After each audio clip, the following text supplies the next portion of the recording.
नमस्कार, जोहार। मैं हूं पूजा। झारखंड की ताजा खबरों में आपका स्वागत है। आज है 17 फरवरी, दिन सोमवार। खबरों की ओर बढ़ने से पहले एक नजर सुर्खियों पर। राज्य में 30,000 करोड़ के निवेश से बढ़ेगा रोजगार। मैया सम्मान योजना की राशि भुगतान में हो रही देरी। फिरजी पर ठगी के आरोप में केस हुआ दर्ज। झारखंड में अग्निशमन विभाग को मिले 148 करोड़। बीसीसीएल में हृदय रोगी बच्चों को मिला सम्मान। चलिए अब बढ़ते हैं अब तक की बड़ी खबरों की ओर विस्तार से। झारखंड बीजेपी में अध्यक्ष की कुर्सी के लिए जंग शुरू। झारखंड बीजेपी में नेता प्रतिपक्ष और प्रदेश अध्यक्ष के पद को लेकर हलचल तेज है। वर्तमान में प्रदेश अध्यक्ष के लिए ओबीसी नेताओं के नाम पर चर्चा हो रही है, जैसे कि रघुवर दास, आदित्य प्रसाद साहू, मनीष जायसवाल और राकेश प्रसाद। यदि नेता प्रतिपक्ष बाबूलाल मरांडी बनते हैं तो प्रदेश अध्यक्ष का पद ओबीसी या फिर दलित नेता को मिल सकता है। इसके अलावा रविंद्र राय और अनंत ओझा जैसे सामान्य वर्ग के नेता भी दावेदार हैं। केंद्रीय नेतृत्व इन नियुक्तियों के आधार पर आगामी 5 साल की रणनीति तैयार करेगा। रांची की सड़कों पर बढ़ी गड्ढों की समस्या। रांची में राष्ट्रपति द्रौपदी मुर्मू के आगमन के दौरान सड़कों की मरम्मत की गई, लेकिन शहर के प्रमुख सड़कों की स्थिति अभी भी खराब है। करमटोली से टैगोर हिल रोड में जलापूर्ति पाइप लीकेज के कारण पानी जमा रहता है। बोड़ैया रोड पर सीवर लाइन डालने के बाद गड्ढा भरकर छोड़ दिया गया है। वहीं कांटाटोली फ्लाईओवर पर बिटुमिन की परत उखड़ने से कई स्थानों पर गड्ढे बन गए हैं। वाहन सवार दुर्घटनाग्रस्त हो रहे हैं, लेकिन प्रशासन इस समस्या का समाधान नहीं कर रहा है। आईआईएम रांची में सोशल इम्पैक्ट कॉन्फ्रेंस का आयोजन। आईआईएम रांची में आज सोशल इम्पैक्ट कॉन्फ्रेंस का आयोजन होगा, जिसका थीम मूल्य आधारित कल है। इसमें 200 से ज्यादा प्रतिभागी भाग लेंगे। 7 प्रमुख स्पीकर्स विभिन्न क्षेत्रों से जुड़ी सामाजिक प्रभाव और परिवर्तन की नींव पर चर्चा करेंगे, जिनमें सतत विकास, आपसी सहयोग, नवाचार और सहानुभूति जैसे मुद्दे शामिल होंगे। प्रोफेसर गौरव मराठे ने कहा कि टेक्नोलॉजी को मानवता द्वारा संचालित किया जाना चाहिए। इस कॉन्फ्रेंस में प्रमुख स्पीकर्स में उत्सव प्रधान, लक्ष्मी मेनन, दीपक श्रीवास्तव, कौस्तुभ देशपांडे, प्रतुल जैन, मानसी सक्सेना और रोहित राजगढ़िया शामिल होंगे। जाने बोर्ड एग्जाम में तनाव मुक्त रहने के टिप्स। सीबीएसई बोर्ड एग्जाम के दौरान बच्चों को स्वस्थ रखने के लिए सही पोषण महत्वपूर्ण है। बच्चों को भरपूर पानी पिलाएं, छोटे छोटे अंतराल में खाना दें और 6-7 घंटे की नींद जरूर दिलवाएं। घर का ताजा खाना दें। नट्स जैसे कि बादाम और अखरोट ब्रेन फूड है। प्रोटीन वाले फूड जैसे कि फिश, अंडे, दाल, स्प्राउट्स और साबुत अनाज खाने को दें। चीनी और मैदा से बनी चीजों से बचें और मौसमी फल सब्जियां जरूर दें। Fresh juice, green tea, herbal tea जैसे कि हेल्दी ड्रिंक्स दें। राज्य में 30,000 करोड़ के निवेश से बढ़ेगा रोजगार। झारखंड में मार्च में 15 कंपनियों के साथ 30,000 करोड़ से अधिक के निवेश के लिए एमओयू होगा, जिससे 17,900 रोजगार के अवसर मिलेंगे। मुख्यमंत्री हेमंत सोरेन ने इसकी तैयारी को लेकर निर्देश दिए हैं। इन कंपनियों में स्टील, सीमेंट, पावर प्लांट से लेकर हैंडबैग बनाने तक के विभिन्न उद्योग शामिल हैं। निवेश प्रस्तावों को सिंगल विंडो क्लियरेंस कमेटी से मंजूरी मिल चुकी है। इन कंपनियों का निवेश राज्य के विभिन्न जिलों में होगा और रोजगार के अवसर प्रदान किए जाएंगे। मैया सम्मान योजना की राशि भुगतान में हो रही देरी। झारखंड मुख्यमंत्री मैया सम्मान योजना के तहत फरवरी की राशि की निर्धारित तारीख 15 फरवरी को समाप्त हो जाएगी, लेकिन जनवरी और फरवरी की राशि बकाया है। 40 लाख लाभुकों के बैंक खाते आधार से लिंक हो चुके हैं, जबकि 20 लाख खातों का लिंक होना अभी भी बाकी है। सत्यापन प्रक्रिया में देरी के कारण राशि ट्रांसफर में समस्या आ रही है। कुछ जिलों में गड़बड़ियां भी सामने आई है, जैसे कि अपात्र लाभुकों का लाभ लेना, फर्जी आवेदन और बैंक खातों का दुरुपयोग करना। विभाग सत्यापन प्रक्रिया पूरी करने की तैयारी कर रहा है। जानिए आज कैसा रहेगा झारखंड के मौसम का मिजाज।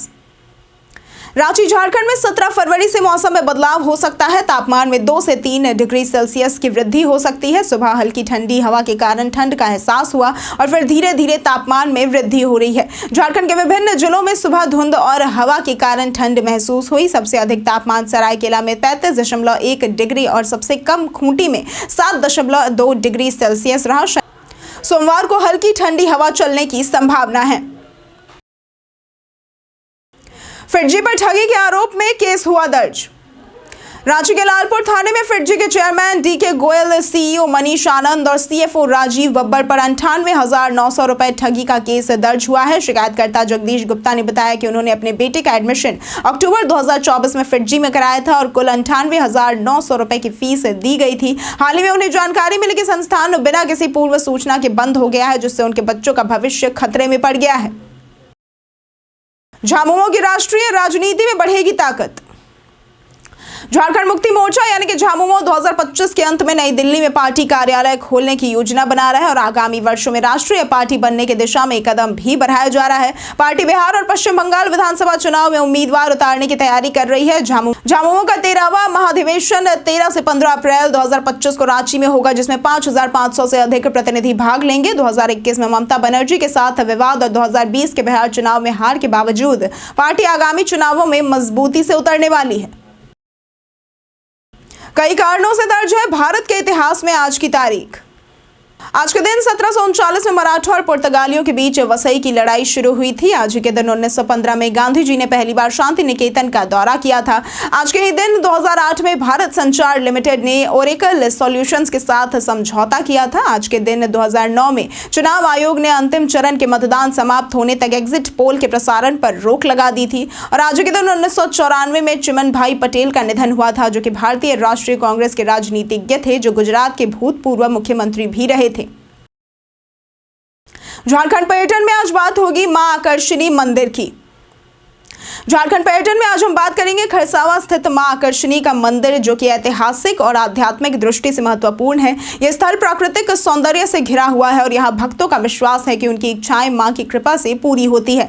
मकर संक्रांति पर इस मंदिर में भारी भीड़ जुटती है, जहाँ भक्त नव वर्ष की शुरुआत मां के आशीर्वाद से करते हैं। यह मंदिर अपनी विशिष्टता और आध्यात्मिक शक्ति के कारण प्रसिद्ध है, जो न केवल भक्तों को बल्कि आसपास के भक्तों को भी आकर्षित करता है। झारखंड में अग्निशमन विभाग को मिले 148 करोड़। झारखंड अग्निशमन विभाग को 14वें वित्त आयोग से मिली 148 करोड़ रुपए की राशि 31 मार्च 2026 तक खर्च करनी है। इस राशि से 11 नए अग्निशमालय, एक राज्य स्तरीय ट्रेनिंग सेंटर और एक अग्निशमन नियंत्रण कक्ष बनाया जाएगा। इसके अलावा फायर ब्रिगेड, छोटे फायर टेंडर और मोटरसाइकिल फायर टेंडर खरीदे जाएंगे। विभाग के पास अब 142 फायर टेंडर है। राज्य में ऊंचे भवनों के लिए फिनलैंड की कंपनी से हाइड्रोलिक प्लेटफॉर्म खरीदे जाएंगे, क्योंकि भारतीय मॉडल अप्रभावी पाए गए थे। कांग्रेस मंत्रियों को बेहतर प्रदर्शन के लिए मिला निर्देश। हाल ही में दिल्ली में कांग्रेस मंत्रियों की बैठक हुई, जिसमें उन्हें बेहतर प्रदर्शन सुनिश्चित करने और अपने विभाग के कामकाज का ब्यौरा हर महीने आला कमान को देने के निर्देश दिए गए। मंत्रियों को पार्टी के एजेंडे को बढ़ाने, जनहित योजनाओं पर काम करने और नगर निकाय चुनाव में पूरी ताकत लगाने की सलाह दी गई। इसके अलावा जिलों में जनता दरबार आयोजित करने का भी आदेश दिया गया, ताकि जनता से सीधा संपर्क बढ़ सके और पार्टी का प्रभाव क्षेत्र विस्तार हो सके। झारखंड पुलिस अफसरों को आईपीएस में हुई प्रोन्नति। झारखंड सरकार ने 2021, 2022 और 2023 के रिक्तियों के खिलाफ 9 राज्य पुलिस सेवा अफसरों को आईपीएस में प्रोन्नति देने के लिए यूपीएससी को अनुशंसा भेजी है। मुख्यमंत्री हेमंत सोरेन की स्वीकृति के बाद 17 पुलिस अधिकारियों की सूची यूपीएससी को प्रेषित की गई है। इनमें शिवेंद्र, राधा प्रेम किशोर, मुकेश कुमार महतो, मजरूल होदा, राजेश कुमार समेत अन्य अफसरों के नाम शामिल है। यूपीएससी पुलिस अधिकारियों के कार्य प्रदर्शन और एसीआर के आधार पर योग्य अफसरों का चयन करेगा। बीसीसीएल में हृदय रोगी बच्चों को मिला सम्मान। ऑल इंडिया द्वारा संचालित नन्हा सा दिल परियोजना के तहत हृदय रोग से ग्रस्त बच्चों की सर्जरी के बाद बीसीसीएल मुख्यालय में सम्मान समारोह आयोजित किया गया। कार्यक्रम में कोयला सचिव विक्रम देव दत्त और कोल इंडिया चेयरमैन पीएम प्रसाद सहित अन्य अधिकारी वीडियो कॉन्फ्रेंसिंग से जुड़े। अब तक झारखंड के 18,000 बच्चों की स्क्रीनिंग की जा चुकी है, जिसमें 30 बच्चों की सर्जरी सफलतापूर्वक की गई है। परियोजना का उद्देश्य बच्चों को समय पर चिकित्सा सहायता प्रदान कर उनका जीवन खुशहाल बनाना है। इसी के साथ बढ़ते हैं आज के सवाल की ओर। आज का सवाल है, आपके क्षेत्र में सड़कों की क्या स्थिति है? आप अपना जवाब हमें हमारे कमेंट सेक्शन में लिखकर जरूर बताएं। आज के लिए सिर्फ इतना ही। झारखंड की तमाम खबरों के साथ बने रहने के लिए देखते रहें न्यूज़ झारखंड और हमारे चैनल को सब्सक्राइब जरूर करें। साथ ही अगर आप फेसबुक पेज पर देख रहे हैं तो लाइक और फॉलो जरूर करें।